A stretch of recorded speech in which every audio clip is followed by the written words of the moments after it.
कैसे आप सभी लोग, एक बार फिर से स्वागत है आपका हमारे YouTube channel study with Yogesh में, जहां आजकल आपका 90 डेज का क्रैश कोर्स चल रहा है। और ये कितना उपयोगी होगा, क्या आपके लिए साबित होगा, क्या आपके लिए रामबाण सिद्ध होगा या नहीं होगा, इसका प्रभाव आपको आने वाले समय में दिख जाएगा। ठीक है, अभी तो बच्चों ये 5th क्लासेस देखते जाइए होता क्या है, यानी 20 क्लास पहुँचते पहुँचते आपका कॉन्फिडेंस का लेवल बहुत हायर चला जाएगा। लेकिन एक ही शर्त है, आप इन क्लासेस को साथ लेके चलना। ऐसा नहीं कि आज देखा 2-3 दिन आराम से सोए रहे, उसके बाद फिर जागृति हो रही, फिर थप्पड़ मार रहे हो, पढ़ना है, फिर डेट आ गई। ऐसे नहीं हो पाता है। ठीक है, तो आगे को देखिए, जल्दी थोड़ा सा तेज पढ़ाऊंगा मैं। हमने जो भी पढ़ा था, अगर क्वेश्चन ये पूछता है कभी आपसे, कारक में विभक्तियों का अन्य नाम, कारक में विभक्तियों का अन्य नाम, विभक्तियों का अन्य नाम, ठीक है, इनको बोलते हैं का अन्य नाम, अन्य नाम।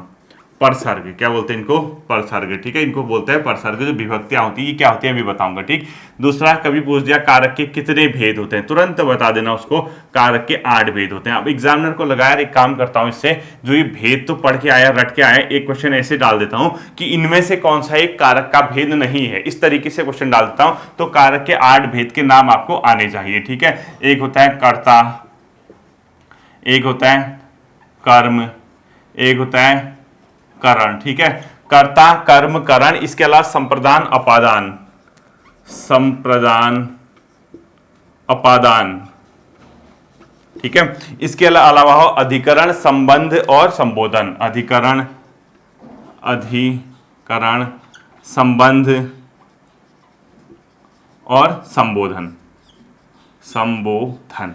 तो एक तरीके से क्वेश्चन ऐसे पूछ सकता है कि इनमें से कौन सा एक कर्ता का भाग नहीं है, कर्ता का रूप नहीं है, तो तुरंत बता देना। और आपको एक चीज बताऊं, इन क्वेश्चन को सिलेक्ट करने में, क्योंकि ये क्रैश कोर्स है, मुझे रात के 11-12 बजे बैठना पड़ता है और 1 से 1.5 घंटा मिनिमम मान के चलिए, यानी 45 मिनट, 1 घंटा 45 मिनट, 2 घंटा मान के चलिए डेली के आप लोगों को इस काम को करने में लग रहा है। क्योंकि मैटर इतना ज्यादा है, सेलेक्ट कहां से किया जाए, सेलेक्टिव चीजें कहां से बताई जाए जो एग्जाम में आती है। तो इसलिए कह रहा हूं, जिस दिन की क्लास जो होती है वो उसी दिन कंप्लीट करनी है। ठीक है, अगर पूछता है कर्ता की कितने भेद हैं, 8 भेद, ये बता दोगे, कर्ता, कर्म, करण, संप्रदान, अपादान, अधिकरण, संबंध, संबोधन। दूसरा, एक क्वेश्चन इस तरीके से पूछता है कि इनमें से किस, इस सेंटेंस या इस वाक्य में किस कर्ता का प्रयोग हुआ है, या इसमें कौन सा कारक है। क्वेश्चन क्या पूछेगा, इसमें कौन सा कारक है। यानी अगर आपसे क्वेश्चन कभी पूछता है कारक को छांटना, यानी क्या पूछेगा क्वेश्चन आपसे, कौन सा इसमें कारक प्रयोग किया गया, तो तुरंत आप बता दोगे उसकी विभक्ति को देके। किसके आधार पे?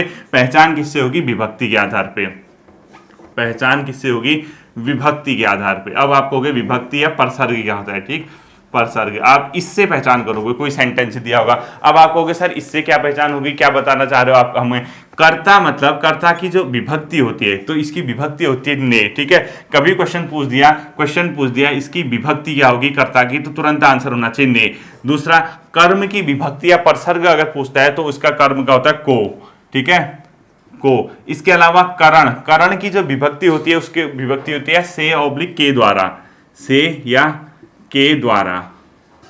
इन, यानी आपको किसी सेंटेंस में ये लिखा होगा तो आप तुरंत समझ जाना इसमें कौन से कारक का प्रयोग किया गया है। इसके अलावा होता है बच्चों संप्रदान, संप्रदान का अर्थ होता है के और के लिए, के ऑब्लिक के लिए।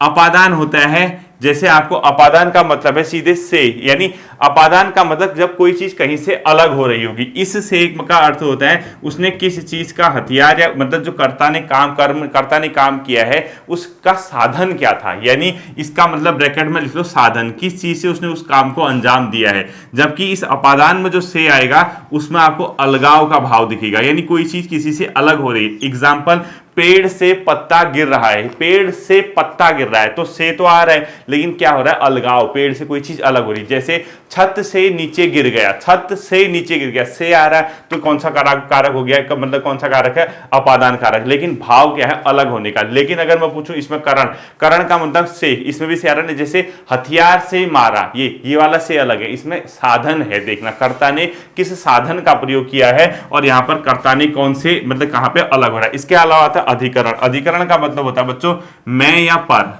मैं ऑब्लिक पर, यानी कोई चीज किसी के ऊपर है। टेबल में किताब रखी है तो टेबल पर किताब रखी है, इस प्रकार से, यानी कोई चीज अगर किसी के ऊपर रखी गई होगी तो वहां पर कौन सा कारक होगा? अधिकरण। और इसके अलावा संबंध, का, की, के, रा, रे, रे, का, की, के, रा, री रे, मैं सब बताऊंगा, ठीक है। और लास्ट आता है संबोधन, ए अरे ओ, ए अरे और ए अरे और ओ, ठीक, ये होता है आपका कारक की विभक्तियां। तो तुरंत क्वेश्चन देखना, अगर कभी पूछता है संबोधन में कौन से प्रसर्ग का प्रयोग किया गया है, तुरंत आंसर ये होना चाहिए। अगर पूछ दिया संबंध में कौन सा प्रसर्ग प्रयोग किया गया है, ये होना चाहिए। अधिकरण में कौन सा प्रयोग किया गया है, ये होना चाहिए। अपादान में ये, इस तरीके से आप तुरंत इसको सेलेक्ट कर जाओगे, ठीक। दूसरा आपसे क्वेश्चन पूछ दिया सेंटेंस, देखिए कि यार इस सेंटेंस में कौन सा कारक होगा, आप क्या करोगे, जैसे कर्ता वाला आ गया, जैसे राम ने खाना खाया, अब आप कहोगे राम ने खाना खाया, इसमें कौन सा कारक है, तो आपको पता चलेगा ने लगा है, क्या लगा है, ने, यानी प्रसर्ग से पहचान। तो राम ने यानी कर्ता ने उस काम को किया है, तो उसमें कर्ता कारक हो गया। कर्म, कर्म का अलग को, यानी जो कर्ता ने जो काम किया है उसका प्रभाव किस पे पड़ा है, जैसे राम ने रावण को मारा, राम ने, कर्ता राम हो गया, रावण को मारा, को आ गया ना, रावण को, कर्म पे प्रभाव पड़ रहा, कर्म के साथ क्या जुड़ा होगा, प्रसर्ग जुड़ा होगा, कर्म कारक। इस तरीके से मैंने इसको अच्छे से समझाया है। यहां आपको सिंपल सी बात ये रखनी है, एक संप्रदाय, एक इसमें कंफ्यूज होगा आपको करण में। करण मतलब होता है यहां पर जो होगा साधन, जैसे राम ने रावण को बाण से मारा, राम ने रावण को बाण से कारक आ गया, तो से आ गया तो करण कारक हो गया। और ये वाले अपादान में अलग, जैसे पेड़ से पत्ता गिरा, इस तरीके से, ठीक है, अलगाव। बाकी बहुत ईजी है, आपको समझ आ जाएगा। जैसे एग्जाम्पल, भिखारी को भीख दे दो, भिखारी को भीख दे दो, एक सेंटेंस लिखा मैंने, भिखारी को भीख दे दो, क्या दे दो, भिखारी को भीख दे दो। अब देखो कौन सा कारक होगा, कर्ता ने कर्म को, ये क्या है, इसमें को आ गया, और को किस जगह आता है, कर्म, तो इसमें कौन सा हो गया, कर्म। कर्म नहीं होगा, संप्रदान होगा, नीचे एक और होगा संप्रदान, देखना ये के या के लिए, यानी आपका इसमें डायरेक्टली आपको क्या करना है, भिखारी को भीख दे दो। इस तरीके से अगर सेंटेंस आता है, 3-4 सेंटेंस लिखता हूं, पहले इसमें देखना है। एक लिखा भिखारी को भीख दे दो, दूसरा लिखो मोहन की पुस्तक मेरे पास है, सेकंड लिखो मोहन की पुस्तक मेरे पास है, मेरे पास है। इसमें आपसे पूछेगा कारक कौन सा है। तीसरा सेंटेंस लिखो, तुम्हारे घर सोना बरसेगा, तुम्हारे घर सोना बरसेगा, तुम्हारे घर सोना बरसेगा, ठीक। अब देखो इस टाइप के अगर सेंटेंस आ गए, बाई चांस आपसे ये पूछा तुम्हारे घर सोना बरसेगा, इसमें मैं कौन सा कारक मार के आऊं, तो इस क्वेश्चन में अगर जहां कंफ्यूज होता है, आपको दिखेगा इसमें कोई भी प्रसर्ग या विसर्ग नहीं है, तो ऑप्शन देख के आधार बनाओगे। जैसे कर्ता ऑप्शन आ गया, आपको यार कर्ता तो ऑप्शन में है ही नहीं, कर्ता तो ये होता है नहीं, कर्म आ गया, कर्म भी आपको नहीं दिख रहा, तो इस केस में आपको क्या देखना है, अधिकरण। जैसे मैं पर, घर में, घर पर सोना बरसेगा, तो इस तरीके के जो सेंटेंस है, तुम्हारे घर सोना बरसेगा, कहां पर बरसना है, किस जगह आना है सोना बरसने के लिए, तो उस आधार पर आपको सेंस लगाना होगा। और जैसे ये है मोहन की पुस्तक मेरे पास है, मोहन की पुस्तक, संबंध का की के, देखो मोहन की पुस्तक क्या आ गया, मेरे पास है। थोड़ा सा इसमें कंफ्यूजन हो रहा है, इसको चेक करना, भिखारी को भीख दे दो, इसमें कौन सा कारक है, इसमें कौन सा कारक है, इसमें कमेंट सेक्शन में बता देना, अगली क्लास में मैं इसको सही से क्लियर करूंगा, ठीक है। इसके बाद जो अगला आता है आपका संयुक्त वर्ण का प्रयोग, यानी इनमें से किन शब्दों में संयुक्त वर्ण का प्रयोग किया गया है। अगला क्वेश्चन लिखो, संयुक्त वर्ण का प्रयोग, इनमें से किन वर्णों में संयुक्त वर्ण का प्रयोग किया गया है, यानी आपको शब्द देगा किस शब्द में संयुक्त वर्ण का प्रयोग किया गया है। तो अगला पॉइंट लिखो, संयुक्त वर्ण का प्रयोग, यानी इनमें से किस शब्द में संयुक्त वर्ण का प्रयोग किया गया है। और ऑप्शन देगा क्षमा, भिक्षा, श्रमिक, विज्ञान। देखो क्षमा, विज्ञान, ठीक है, इसके अलावा श्रमिक और भिक्षा। देखो ये सब के सब, इसका आंसर होगा ऑल। क्यों, संयुक्त वर्ण मैंने बता रखे हैं 4 कौन कौन से होते हैं, उन 4 का नाम मैं लास्ट क्लास में बता चुका हूं। और ये यहाँ पर श यूज रहा है, यहाँ पे ग यूज रहा है, यहाँ स्र यूज रहा है और यहाँ श यूज रहा है। तो इस तरीके से आपको क्या करना है, संयुक्त वर्ण का पहचान, यानी वो जो 4 संयुक्त वर्ण हैं उसके आधार पर ही आप क्या करोगे कि इसमें कि कौन से शब्द में संयुक्त वर्ण का प्रयोग हुआ है या नहीं है। इसके अलावा विसर्ग का उच्चारण किस प्रकार से होता है, कभी कभी क्वेश्चन इस तरीके से भी पूछता है, जो विसर्ग चिन्ह होता है, विसर्ग का उच्चारण, विसर्ग का उच्चारण ऑप्शन देगा किस आधार पे होता है, ऑप्शन देगा र, स, ह, इस टाइप से। तो हमेशा याद रखना ह विसर्ग, ह की तरह, यानी आप कहते हैं ना अंक अह, ह कहते हैं ना, ये वही वाला है, ठीक है, ह की भांति होता है, लिखो ह की भांति, यानी अंक अह, विसर्ग क्या होता है, ये होता है, इसको क्या पढ़ते हैं, अह पढ़ते हो ना, तो ह की भांति इसका क्या करते हैं, प्रयोग करते हैं। इसके अलावा स्पर्श व्यंजन की संख्या लिखिए, स्पर्श व्यंजन कितने होते हैं,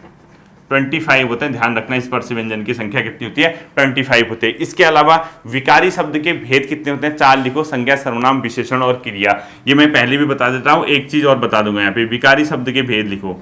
विकारी शब्द 4 होते हैं, कौन कौन से, सभी, संज्ञा, सर्वनाम, ये मैं एक साथ दिखा दे रहा हूँ, ठीक है, क्रिया और विशेषण। ये 4 के 4 क्या होते हैं बच्चों, विकारी शब्द होते हैं। जबकि अविकारी शब्द कितने होते हैं, अविकारी शब्द के भेद लिखो। विकारी के लिख दिया आपने, अविकारी के भी कितने होते हैं, अपने आप में 4 भेद होते हैं, संबंध बोधक, क्रिया विशेषण, समुच्चय बोधक और विस्मयादि बोधक। तो अविकारी के भी कितने भेद होते हैं, 4 भेद होते हैं। तो इनमें से कौन सा एक अविकारी का भेद नहीं है या अविकारी नहीं है, इस तरीके से अगर कभी क्वेश्चन पूछता है तुरंत आपका आंसर आना चाहिए। अविकारी के 4 भेद कौन कौन से, वो लिख लीजिए। पहला लिख लीजिए संबंध बोधक, क्या लिखोगे, संबंध बोधक। सेकंड लिखोगे क्या, क्रिया विशेषण, क्रिया विशेषण। थर्ड लिखोगे क्या, समुच्चय बोधक और विस्मय बोधक, समुच्चय बोधक, समुच्चय बोधक, ठीक है, बोधक और विस्मयादि बोधक, विस्मयादि बोधक। ये 4 प्रकार के अपने आप में क्या होते हैं, जो मतलब ये अविकारी शब्द होते हैं। तो विकारी के 4 भेद कौन कौन से हैं, ये क्वेश्चन पूछ सकता है। अविकारी के 4 भेद कौन कौन से, ये पूछ सकता है। अब देखिए कई बच्चों को ये कंफ्यूज होता है कि रचना के आधार पर शब्द कितने होते हैं। मैंने 3 पहले बता चुका हूँ, ठीक है। रचना के आधार पर शब्द लिखो, रचना के आधार पर शब्द बेस 3 कौन कौन से, रूढ़, यौगिक और योग रूढ़। ये शब्द क्या होते हैं, कैसे सेंटेंस छाटेंगे, कैसे मतलब अपने पेपर में आएगा, वो मैं आपको बताऊंगा, ठीक है। रूढ़, यौगिक और योग रूढ़ ये रचना के आधार पर होते हैं, जबकि उत्पत्ति के आधार पर एनसीईआरटी भी 4 मानता है, ठीक है। जो लुसेंट कह रहे हैं ना 5, वो 4 मान रहा है उत्पत्ति के आधार पर। कौन कौन से हैं उत्पत्ति के आधार पर 4, आपको पता होना चाहिए। एक होता है तत्सम, तद्भव, देशज और विदेशज, ठीक है। तत्सम, तद्भव शब्द हैं, देशज और विदेशज। अब जो संकर शब्द है वो इसीलिए उसने नहीं डाल रखा है एनसीईआरटी वाले ने भी, क्यों, क्योंकि संकर शब्द तो 2 शब्दों के मेल से बना है, वो कोई अलग उत्पत्ति थोड़ा ना हो रही है उसकी, वो तो उन्हीं 2 के आधार पे बन रहा है ना। जैसे सपोज एक अंग्रेजी आ गया, एक फारसी आ गया, उससे बना जाए, एक हिंदी आ गया, एक अंग्रेजी आ गया, तो 2 शब्दों के मेल से बन रहा है, इसीलिए उसने उत्पत्ति के आधार पर नहीं डाल रखा है, ठीक है। अगला लिखो आप, भाववाचक संज्ञा कितने प्रकार के शब्दों से बनती है, मोस्ट इंपोर्टेंट कर देना। भाववाचक संज्ञा कितने प्रकार के शब्दों से मिलकर बनती है, मोस्ट इंपोर्टेंट कर देना। भाववाचक संज्ञा कितने प्रकार के शब्दों से बनती है, भाववाचक संज्ञा कितने प्रकार के शब्दों से मिलकर बनती है, कितने प्रकार के शब्दों से मिलकर बनती है, ठीक है।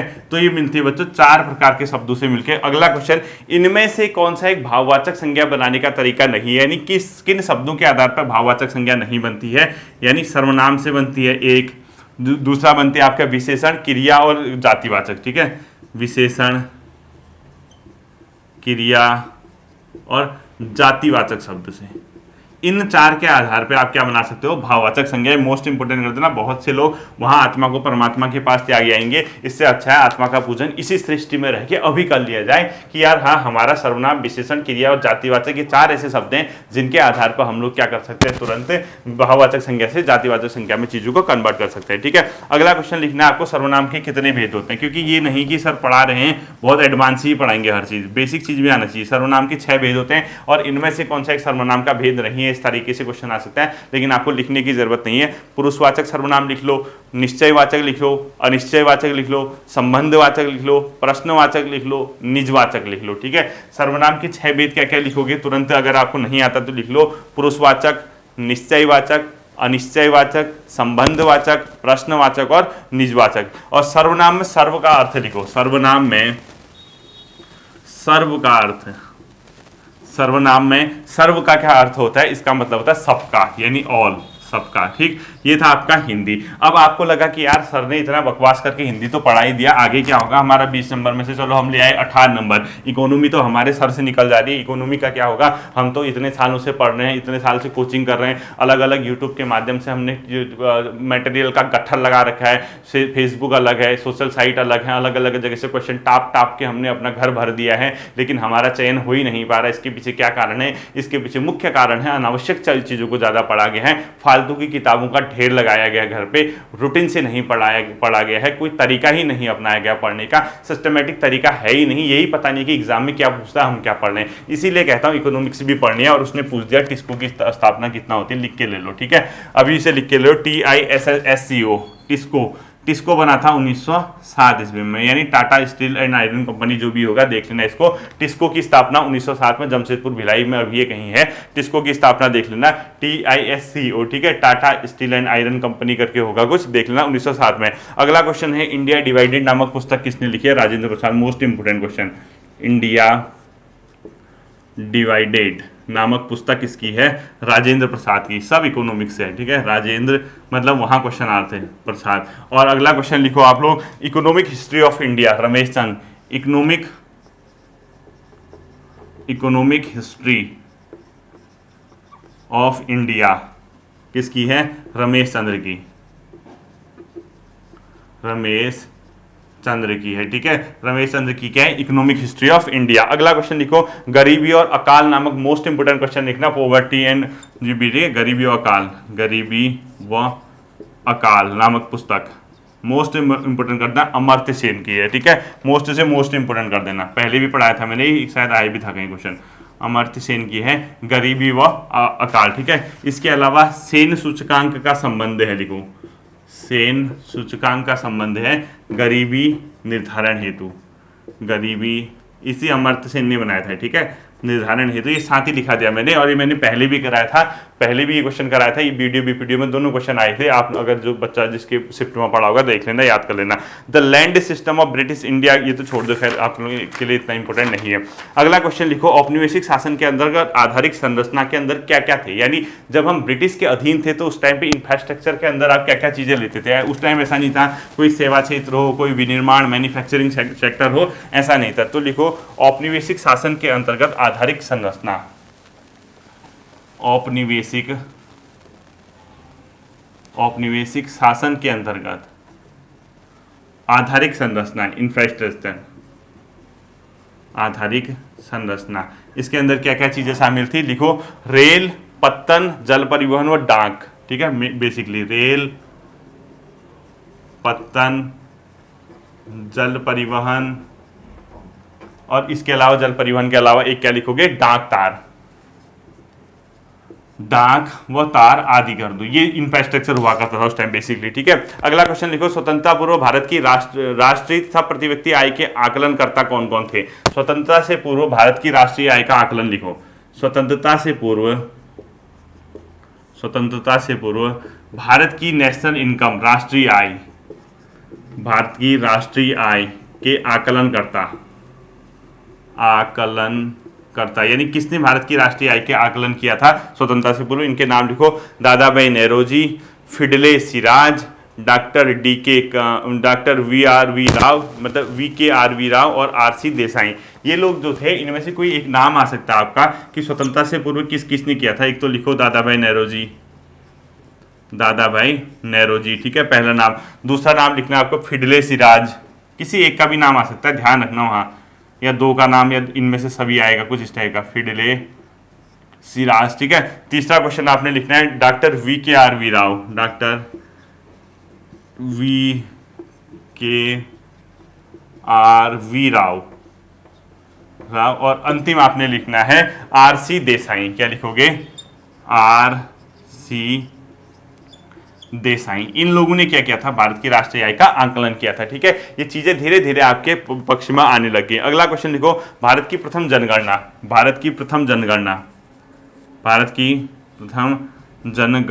कब हुई थी, 1872 में, ब्रैकेट में लिखो लॉर्ड मेयो के समय, लॉर्ड मेयो। अगला क्वेश्चन लिखो, भारत की प्रथम नियमित जनगणना, क्या लिखोगे, भारत की प्रथम नियमित, यानी हर 10 वर्ष वाली जो शुरू हुई, नियमित जनगणना 1881, ब्रैकेट में लिखोगे लॉर्ड रिपन के समय, ब्रैकेट में क्या लिखोगे, लॉर्ड रिपन के समय नियमित जनगणना हुई थी, ठीक है। अगला क्वेश्चन आपने देखना है क्या, वो देखिए। इसके बाद अब उसने कहा, चलो इनको इतना तो पता ही चल गया, थोड़ा सा वर्तमान की ओर लेके चलते हैं कि भारत की अर्थव्यवस्था किस प्रकार की, यानी जो इकोनॉमी है इंडिया की, उसकी जो कैटेगरी है वो किस प्रकार की। तो लिखो, भारतीय अर्थव्यवस्था का प्रकार कैसा है, मिश्रित अर्थव्यवस्था। भारतीय अर्थव्यवस्था, अगर कभी पूछता है कि भारतीय अर्थव्यवस्था कैसी है, मिश्रित कर बता देना उसको क्या है, मिश्रित। ठीक है, दूसरा क्वेश्चन, मिश्रित अवस्था में क्या हो, मिश्रित अर्थव्यवस्था क्या होती है। अगला क्वेश्चन लिखो, मिश्रित अर्थव्यवस्था, मिश्रित अर्थव्यवस्था, इसमें क्या होगा, सार्वजनिक और निजी क्षेत्र यानी प्राइवेट व गवर्नमेंट सेक्टर दोनों होंगे, सार्वजनिक प्लस निजी दोनों की भागीदारी होगी, दोनों की भागीदारी किसमें, इकोनॉमी में। ठीक है, इसीलिए देखा होगा सरकारी अस्पताल भी होते हैं, प्राइवेट भी। अगला क्वेश्चन आपने लिखना है, समाजवादी अर्थव्यवस्था का इनमें से कौन सा लक्षण समाजवादी अर्थव्यवस्था का है। समाजवादी अर्थव्यवस्था हमारे यहाँ मिश्रित है। ठीक है, और मिश्रित का मतलब कई बच्चे समझ नहीं पाएंगे, ब्रैकेट में लिखो समाजवादी और पूंजीवादी का मिश्रण, समाजवादी प्लस पूंजीवादी का मिश्रण है। ठीक है, मिश्रण है। तो समाजवादी अर्थव्यवस्था के लक्षण अगर आपसे पूछता है कौन सा लक्षण है या कौन सा नहीं है, इस तरीके से इसमें देखना, निजी संपत्ति का संग्रह नहीं कर सकते आप, प्राइवेट प्रॉपर्टी नहीं रख सकते, निजी संपत्ति इसमें क्या होगी, नहीं रख सकते। ठीक है, इसका संग्रह नहीं कर पाओगे। सेकंड होता है समाज की आवश्यकता अनुसार उत्पादन किया जाएगा, जो समाज की जरूरत है, फालतू का नहीं। ऐसा नहीं कि समाज को अगर रोटी चावल से तो वही करोगे, कार्ड नहीं बनाओगे। समाज की आवश्यकता अनुसार उत्पादन, आवश्यकता अनुसार क्या होगा, उत्पादन होगा, समाज को जो आवश्यकता है। ठीक है, इसके अलावा आर्थिक गतिविधियां सामाजिक सिद्धांत के आधार पर चलेंगी। तीसरा पॉइंट लिखो, आर्थिक गतिविधियां सामाजिक सिद्धांत के आधार पर, आर्थिक गतिविधियां सामाजिक सिद्धांत के आधार पर क्या होंगी, रन करेंगी। ये भी आपको क्या करना है, ध्यान में रखना है। इसके अलावा योजना आयोग की स्थापना लिखो, हालांकि अब नहीं पूछेगा आपसे, फिर भी योजना आयोग लिखो, योजना आयोग, इसकी जो स्थापना हुई थी 15 मार्च 1950 को हुई थी, अब नहीं पूछेगा, अब इसका नया रूप हो गया नीति आयोग लिखो।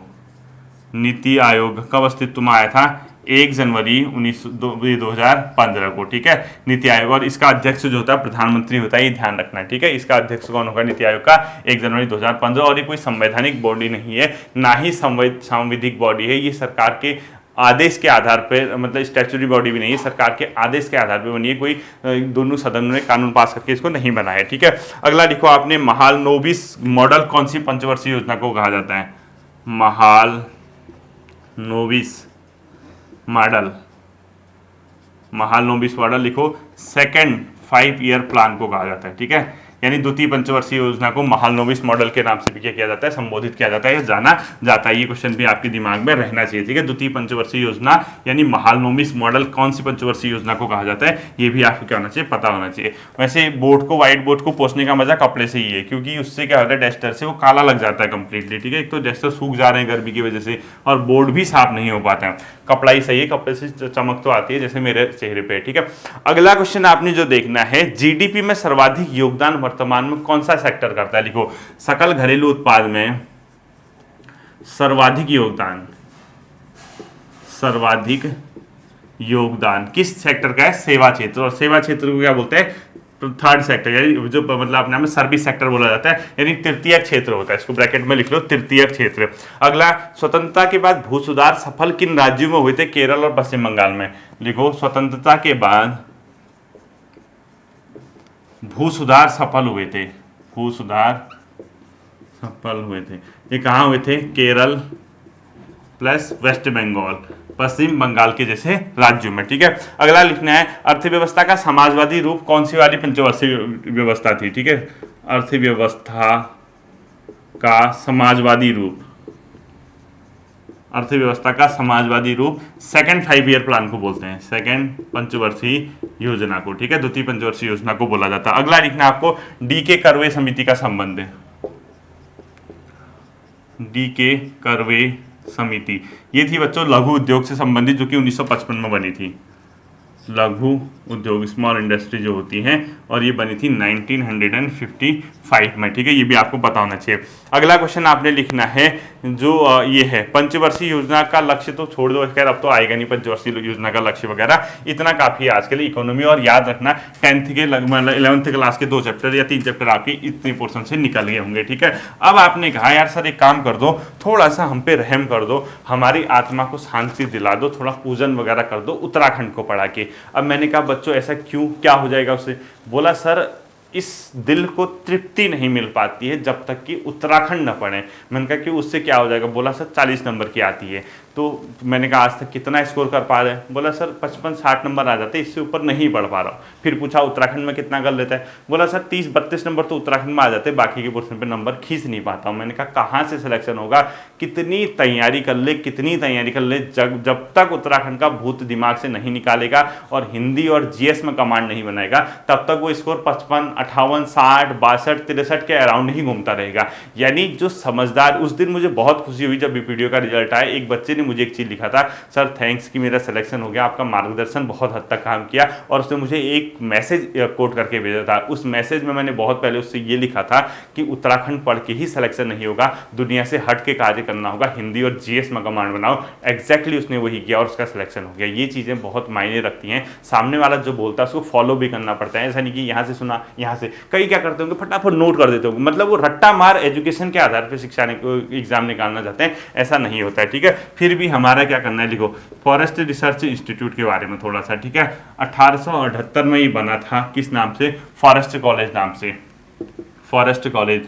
1906 में इसको क्या दिया गया था? इंपीरियल फॉरेस्ट कॉलेज नाम, यानी इंपीरियल फॉरेस्ट रिसर्च इंस्टीट्यूट बोला गया। लिखो इंपीरियल फॉरेस्ट रिसर्च इंस्टीट्यूट, इसको नाम दिया गया था। जबकि 1991 में इसको डीम्ड यूनिवर्सिटी बनाया था। 1991 में इसको डीम्ड यूनिवर्सिटी, ठीक है, डीम्ड यूनिवर्सिटी, डीम्ड यूनिवर्सिटी कर दो, डीयू कर देना, ठीक है। Deemed university forest research institute को 1991 में दिया गया था। डीम्ड यूनिवर्सिटी 1906 में, इंपीरियल फॉरेस्ट रिसर्च इंस्टीट्यूट 1878। अब मुझे लगा कि मेरे बच्चों की आत्मा तो ये इंस्टीट्यूट वगैरह पढ़ पढ़ के परेशान हो गई है, इनको उत्तराखंड के इतिहास की कुछ फैक्ट कराए जाएं। और कहोगे, अब कई लोगों के चेहरे पर मुस्कान आ गई होगी, कई लोग कह रहे होंगे छी यार फिर बोरिंग सर उत्तराखंड इतिहास। मैंने कहा एक काम करते हैं, आज बीच का रास्ता अपनाते हैं, आज ईयर करा देते कुछ महत्वपूर्ण, ठीक है। तो लिखो उत्तराखंड इतिहास के कुछ महत्वपूर्ण वर्ष, उत्तराखंड इतिहास के कुछ महत्वपूर्ण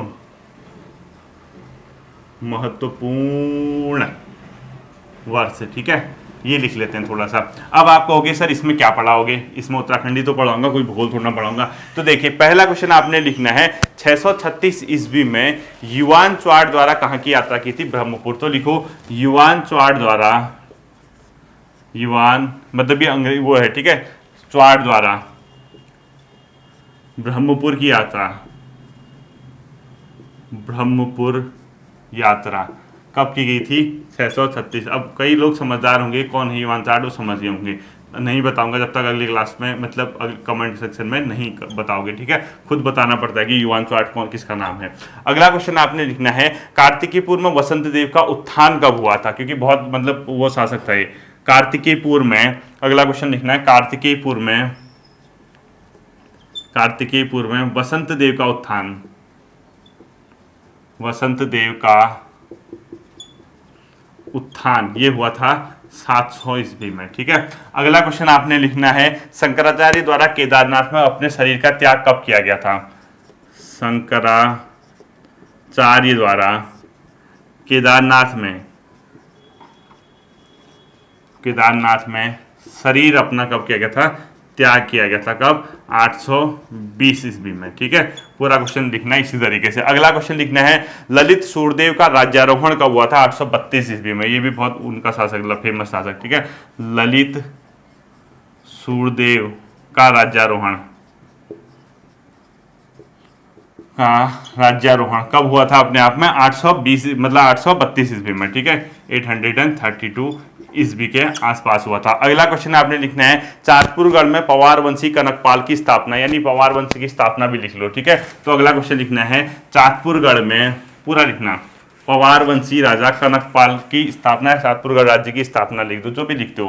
पवार वंश की स्थापना भी लिख लो, पवार वंश की स्थापना कहाँ हुई थी?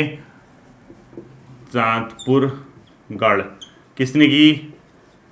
कनकपाल। और कब की? 888 ईस्वी में, ठीक है। ये इंपॉर्टेंट है, बाकी तो आप समझ जाओगे। अगला क्वेश्चन आपने लिखना है, बैजनाथ में अशांति देव द्वारा कत्यूरी वंश की स्थापना कब की गई थी? बैजनाथ आगे थे ना बाद में जोशीमठ से। बैजनाथ में आसंती देव द्वारा, बैजनाथ में पूरा लिखना, आसंती देव द्वारा, बैजनाथ में आसंती देव द्वारा कत्यूरी वंश की स्थापना, कत्यूरी वंश की स्थापना लगभग हुई थी बच्चों। अब अलग अलग किताब है, उत्तराखंड इतिहास का कोई भरोसा नहीं है कि इस किताब को कौन सही मानता है। ये जो है यशवंत कठोर जी की किताब का क्या है, अपने आप में सार है, वहां से मैं क्वेश्चन कराता तो रेफरेंस आप ले सकते हैं। इसके अलावा अशोक चल्ल द्वारा मानस भूमि, जिसको अभी कुमाऊं कहते हैं, पर कब विजित किया गया था? तो लिखो अशोक चल्ल द्वारा मानस भूमि विजित। अशोक चल्ल द्वारा मानस भूमि पर विजय ये किस समय के आसपास की थी? लगभग 1175 से 76 के आसपास। ठीक है, 1175 से 76 ईस्वी। और कई बच्चों ने 1191 पढ़ा होगा इसका, वो भी सही है, देख लेना अपने हिसाब से, ब्रैकेट में करना। मैंने यशवंत कठोर जी की किताब का रेफरेंस बता दिया। अशोक चल्ल के द्वारा वो केदार भूमि को कब्जा किया था। ये मानस भूमि है, कुमाऊं का इलाका, और जो 1191 वाला गढ़वाल का इलाका है। ठीक है, देखो अशोक चल्ल द्वारा केदार भूमि, ब्रैकेट में गढ़वाल लिख देना, गढ़वाल लिख देना। ठीक है, ब्रैकेट में गढ़वाल पर विजय, ये है 1100, बहुत आता है 91 ईस्वी में। ठीक है, पेपर में बहुत आता है। अगला क्वेश्चन लिखना है आपको। इसके बाद 1191 के बाद जो अगला फैक्ट है आपका वो है कराचल द्वारा मानस भूमि पर अधिकार। कराचल देव सुना होगा आपने, कराचल द्वारा मानस भूमि पर अधिकार, कराचल देव द्वारा मानस भूमि पर अधिकार किया गया था 1222 से 23 के बीच, 1222 से 23 के बीच। अगला लिखो इसके बाद, मोहम्मद तुगलक द्वारा काराचल अभियान कब किया गया था? 1338 में। मोहम्मद तुगलक द्वारा काराचल अभियान, मोहम्मद तुगलक द्वारा काराचल अभियान, मोहम्मद बिन तुगलक सुना होगा ना, मोहम्मद तुगलक द्वारा काराचल अभियान 1338 ईस्वी में। ठीक है, अगला क्वेश्चन आपने लिखना है, ज्ञानचंद प्रथम का राज्यारोहण इस टाइप के नहीं पूछेगा, छोड़ देते हैं। चंद राजधानी चंपावत से अल्मोड़ा शिफ्ट कब हुई थी? आपको आता ही है 1563-64 के आसपास, ये लिखने की जरूरत नहीं है, जिसको नहीं आता आना चाहिए कि चंदू ने अपनी राजधानी चंपावत से कहां शिफ्ट की थी? अल्मोड़ा। अगला लिखना आपने, कर्णावती, ये इंपोर्टेंट है, द्वारा शाहजहां सेना को कब पराजित किया गया था? इंपोर्टेंट लिख देना। ठीक है, कर्णावती द्वारा, और कर्णावती कौन थी? पृथ्वीपति शाह की क्या थी? अपने आप में संरक्षिका। लिखो इसके ब्रैकेट में, लिखो पृथ्वीपति शाह की संरक्षिका, कर्णावती द्वारा शाहजहां। तो इसमें पूरा लिखना है, कर्णावती द्वारा शाहजहां की सेना को कब पराजित किया गया था? शाहजहां की सेना पराजित कब हुई थी? कर्णावती से। ठीक है, और कर्णावती के ब्रैकेट में लिखना दिया होगा आपने पृथ्वीपति शाह की संरक्षिका। ठीक है, ये अपने आप में हुई थी बच्चों 1635 ईस्वी में, 1635 ईस्वी में इसको पराजित किया था। अगला क्वेश्चन आपने लिखना है, फतेहपति शाह का राज्यारोहण कब हुआ था? ये थोड़ा इंपोर्टेंट शासक है, फतेहपति शाह का राज्यारोहण। ये थोड़ा सा इंपोर्टेंट अपने आप में रहता है, क्योंकि ये थोड़ा शासक अपने आप में धार्मिक प्रवृत्ति का भी था, 1664 ईस्वी में। ठीक है, 1664 में। नेक्स्ट क्वेश्चन आपने लिखना है, कुमाऊं पर रोहिला का आक्रमण कब हुआ था? मोस्ट इंपोर्टेंट, कुमाऊं पर रोहिला आक्रमण, प्रदीप शाह, रोहिला आक्रमण। ठीक है, रोहिला आक्रमण किसने हेल्प की थी? आपको सब पता होगा, पढ़ाया था 1742-43 में, 43 आता है ऑप्शन में, 1742-43 के आसपास में आक्रमण हुआ था। अगला लिखो, प्रद्युम्न शाह का प्रद्युम्न चंद नाम से कुमाऊं की गद्दी पर बैठा। लिखो प्रद्युम्न शाह कब, प्रद्युम्न चंद कब प्रद्युम्न चंद नाम से कुमाऊं की गद्दी पर बैठा, कुमाऊं की गद्दी पर बैठा। एक क्वेश्चन ये इस तरीके से भी आता है 1779, ये इस तरीके से भी आएगा आपका, कौन सा गढ़वाली शासक कुमाऊं की गद्दी पे भी बैठा? तो प्रद्युम्न शाह नाम होगा। ठीक है, अगला क्वेश्चन आपने लिखा है, चंद वंश समाप्त और गोरखा वंश शुरू कब से हुआ? चंद वंश समाप्त कहां पर? कुमाऊं में, कौमा गोरखा शासन शुरू कब से हुआ? 1791 में। ठीक है, 90-91 में। कहाँ की बात कर रहा हूँ? कुमाऊं की, ब्रैकेट में कुमाऊं कर देना। गढ़वाल में भीषण भूकंप लिखो, एक बहुत फेमस भूकंप आया था, गढ़वाल का भीषण भूकंप। भीषण भूकंप कब आया था? 3 ईस्वी में, ठीक है, सब ईयर है। इसके बाद देखना खुड़बुड़ा का युद्ध कब हुआ था, मोस्ट इंपोर्टेंट 1804 में। इसी युद्ध में प्रद्युम्न शाह की मृत्यु हुई थी। तो लिखो खुड़बुड़ा का युद्ध कब हुआ था, खुड़बुड़ा का युद्ध लिखो, खुड़बुड़ा युद्ध कब हुआ था, 1804 में। ब्रैकेट में लिख लो प्रद्युम्न शाह की मृत्यु और गोरखा शासन शुरू।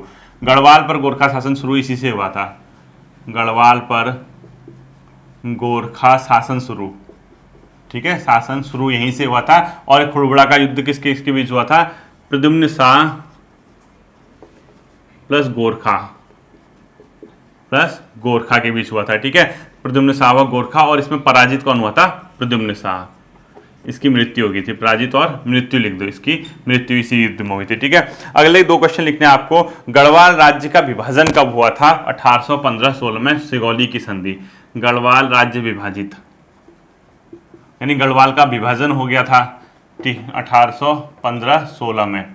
और यहां से क्या हुआ था, टिहरी राज्य की स्थापना हुई थी और टिहरी का प्रथम राजा सुदर्शन शाह था। सिंगौली की संधि लिखो, सिंगौली संधि कब से लागू हुई थी, 1816, मार्च 1816 लिख देना लागू। ये मैंने बाकी ढंग से पढ़ाया हुआ है, ठीक है। ये थे आपके आज के हिस्ट्री के क्वेश्चन और उत्तराखंड हिस्ट्री और क्रैश कोर्स का मतलब आज का वीडियो था। होपफुली ये जो क्वेश्चंस हैं ये आपके लिए कहीं ना कहीं फायदेमंद और रिवीजन के तौर पे काम कर रहे होंगे। फिर मिलेंगे आप लोगों के साथ अगले सेशन पे, अपना ध्यान रखिए, थैंक यू।